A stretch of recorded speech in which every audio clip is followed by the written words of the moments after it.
Good morning students. इस video में हम उत्तर दक्षिण संवाद से संबंधित जो सम्मेलनों का आयोजन किया जा रहा है उसमें हम इससे पूर्व के वीडियो में पेरिस सम्मेलन, ब्रांट आयोग और कानकुन सम्मेलन तथा उरुग्वे वार्ता के बारे में वर्णन कर चुके हैं। इस वीडियो में हम पृथ्वी सम्मेलन और अन्य G8, G20 के बारे में अध्ययन करेंगे।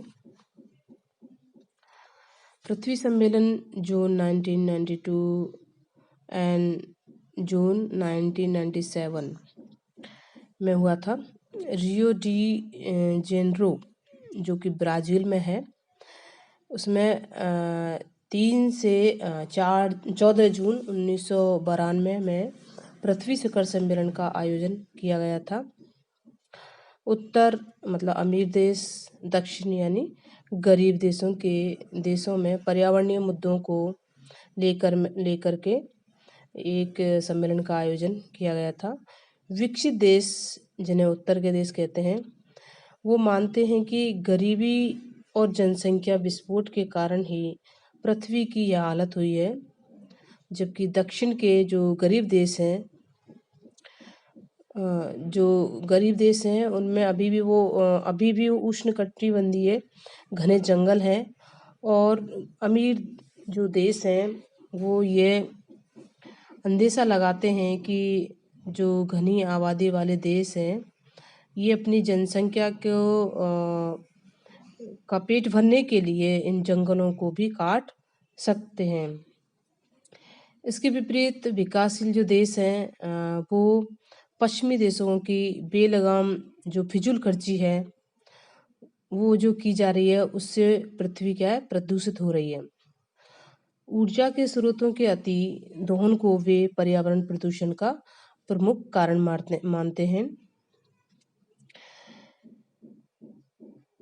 इसके अलावा जो रियो में 3 से 14 जून 1992 में जो सम्मेलन हुआ था, उसमें 178 राष्ट्रों में से 115 देशों के राष्ट्रीय अध्यक्ष शामिल हुए थे और कुछ शासन अध्यक्ष भी शामिल हुए थे। इसमें कुछ जो बिंदु हैं उन पर जो ध्यान दिया गया था वो थे 21वीं शताब्दी के लिए विकास तथा पर्यावरण सुधार योजना, 27 सूत्री रियो घोषणा पत्र था।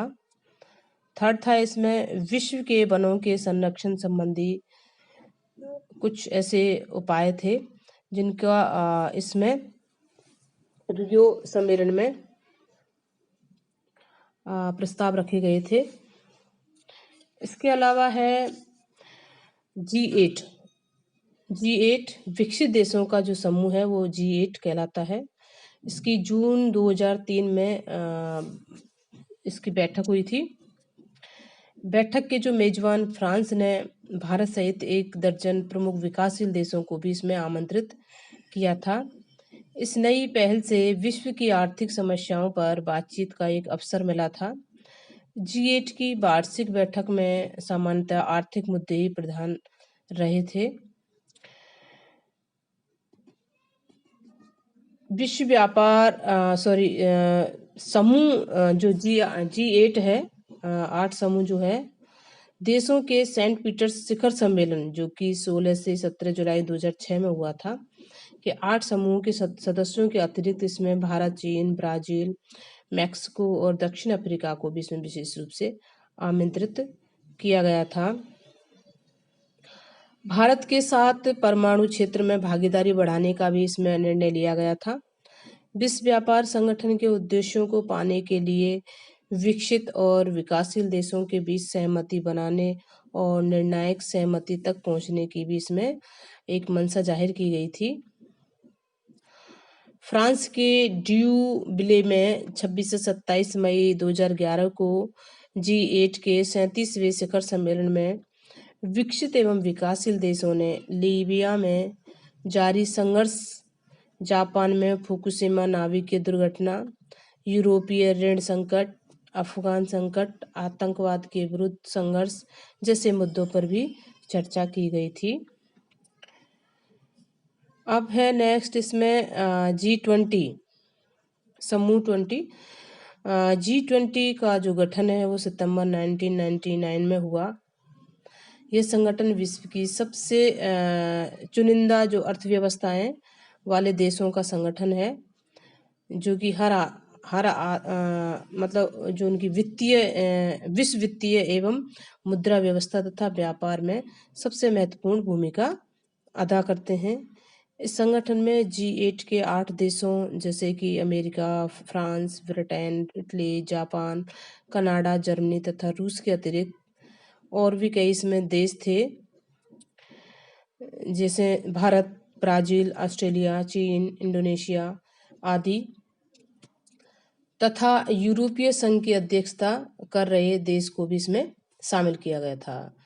इस अनौपचारिक संगठन का जो गठन है वो अंतर्राष्ट्रीय मुद्रा कोष तथा विश्व बैंक की वार्षिक बैठक के दौरान 1999 किया गया था।